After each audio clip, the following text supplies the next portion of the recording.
You don't need to imagine or think or try to work it all out before walking on the path. The path itself unfolds as you walk it. And although this sounds like a spiritual ism bandied around easily, there's so much truth in it. And in fact, a profound invitation within it to let go of the agitated mind that needs to know everything in order to feel secure enough to do it. And it doesn't actually work like that. It works by doing what you do now, and entering that doing in the now, or applying yourself in the now as fully and as deeply and as committedly and as courageously and as truthfully and honestly as possible. And this applies to the spiritual journey, and it applies to the healing journey. I discovered this for myself particularly in the healing of my illness, my chronic illness, that if I really thought about what on earth am I going to do and what does it mean, and started applying all of my, well, I won't do it unless it can guarantee this, or I'll only go into the known or go through the known, the mind fixated way of being, then I think I would have fallen apart even more than I did. But actually, for some reason, I was and have been graced and blessed in my life with a certain courage to walk in the unknown.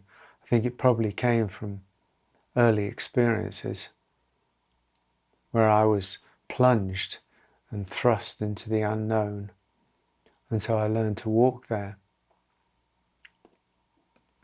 And of course it's not easy, because we seek our ground in the known. And so when we're on the spiritual path or the healing path or this transformational path, then we want to know. But that wanting to know means we want it all almost kind of sorted out, mapped out, sorted out, arranged, in order to make it kind of safe. But here's the thing, the spiritual journey isn't safe. The deepest spiritual journey isn't safe. It's not safe in the sense, that we want it to be safe, which is safe for the ego self, self for the self. I mean, safe for the self. Because the self is always seeking that kind of security. I'll do this, but only if this happens, or if this is the consequence, or if this is what it gets me. And that doesn't really work. It doesn't work at all on the spiritual path, on this non-dual path, on this entering the unknown. You can't enter the unknown, which is where the jewels are, which is where the transformation is, where the light is, in effect. You can't enter into that, and hold on to the mind that seeks security at the same time. So it does involve a certain amount of trust, but not trust in outcome, trust in the doing. apply yourself to what is here now. And that doesn't mean, well, actually it does. It means what is here now. Open into that. Be aware of yourself in the now. Be aware of what is happening in the now, not just mentally, but embodiedly, in an embodied way, to enter into the whole energetic matrix of it.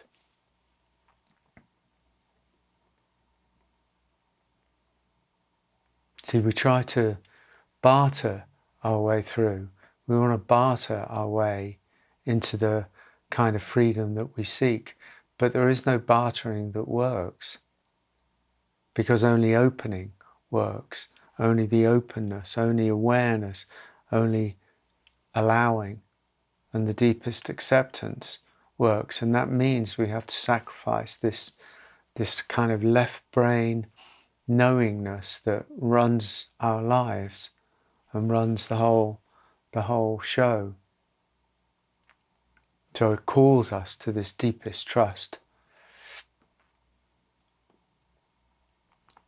to let go of figuring it all out, because you don't know, because life is a mystery. Actually, life is a deep mystery, and you don't know what's ahead. You don't know what's ahead, so allow what is now to unfold. Be honest, be committed, be courageous, be open, be willing. These qualities on the path of healing and on the path of the spiritual deepening are essential, because at some point, or on many points, one has to kind of, in effect, kind of jump. And that jumping is jumping into trust. And that jumping into trust is the great allowing. Because then it's not trying to secretly navigate its way through life. Because you can't navigate your way, control your way. Navigation is a form of control in this sense. You can't navigate / control your way through life and long for the liberation of freedom to be who you are at the same time. Something has to go. This goes back to the same thing that I've said time and time again. You can't carry two bags. You can't carry the bag of the contract, the contractual self. I'll give this if I get that, or I'll get, what I want, but only I'll give myself, but only if I get that. This is the contractual self. It's constantly bartering its way through life. You can't carry that bag and the bag of openness and freedom and peace and deepening and equanimity at the same time. Something has to go. Generally in life, we throw away the dark bag, the shadow bag, and the bag that contains the jewels, but they're in the darkness. The bag of a deeper and deeper trust in life. And we carry that bag, the conditional bag, around because we don't trust life. We're not trained to trust life. Life seems untrustworthy. Certainly we don't trust ourselves, we don't trust existence, we don't trust other people. It's a rare being that trusts the outpouring of life. And I'm not talking about superficial trust.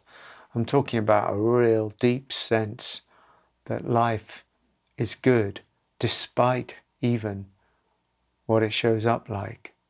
To know that the core of life, what we do with life, what happens in life is another thing altogether.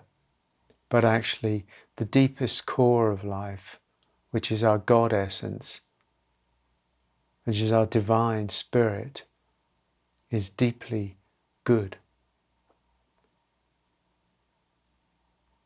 But we don't trust that. So that's what I'm saying. Be total, be courageous in this as it moves. The path unfolds under our feet as we walk, but we're up ahead or back there somewhere. And what I'm saying is, rein in the mind that wants to be up ahead somewhere, and the one that is still got some foot in the past, and be here and allow it to unfold really through your deepest presence, through being here, through being fully committed, not with resentment, not even with fear, not with the bartering self, just fully present and committed. Not commitment on the surface level, but committed to the divine within, the sacred within, that moves us anyway.